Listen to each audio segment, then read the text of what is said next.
আমাদের সমাজে প্রতিনিয়ত ঘটছে অদ্ভুত সব ঘটনা।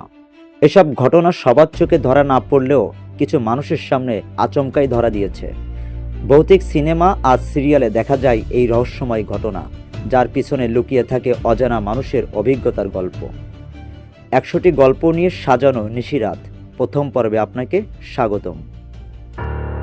প্রায় গভীর রাতে বন্ধুদের নিয়ে গাড়ি চালিয়ে কোনো জনশূন্য পরিত্যক্ত জায়গায় যেত অভিযানে। প্রতিবারই তারা ভয় পাওয়ার মতো কিছু হলে ভাবত সত্যিই ভূত দেখেছে, কিন্তু আসলে কিছুই ঘটত না। সেদিন রাতে তারা 4 জন গেল একটি পরিত্যক্ত হাসপাতালে। ফেরার পথে জিসান বলল সে নাকি ভূত দেখতে পেয়েছে। তার বন্ধু সঙ্গে সঙ্গে সমর্থন করলো, বলল সেও দেখেছে একজন মধ্যবয়সী পুরুষের ছায়া। এতে তার 2 বন্ধু ভয় পাওয়ার ভান করতে লাগলো। গাড়ি চলতে চলতে সামনে দেখা গেল একটি টানেল। জিসান উচ্ছ্বাসিত হয়ে বলল, এটা কি সেই বিখ্যাত রেল স্টেশন টানেল? বন্ধুরা সঙ্গে সঙ্গে জবাব দিল, হ্যাঁ এটাই সেই টানেল। গাড়ি গতিতে টানেলে ঢুকলো। এক বন্ধু বলল, হাওয়াটা যেন ঠান্ডা হয়ে গেল, কিন্তু এবারও কিছুই ঘটল না। তবুও তারা ভান করতে থাকে যে ভয় পেয়েছে। গভীর রাত, ফাঁকা রাস্তা, তাদের গাড়ি ছাড়া আর কিছুই নেই।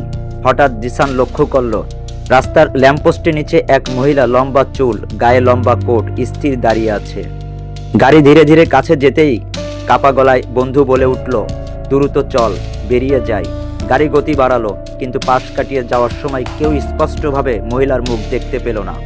তবে ভয় যেন পিছনে তাড়া নিচ্ছিল। যখন তারা পিছনে তাকালো, সঙ্গে সঙ্গে দেখতে পেল মহিলাকে গাড়ির গতির সঙ্গে এগিয়ে আসতে।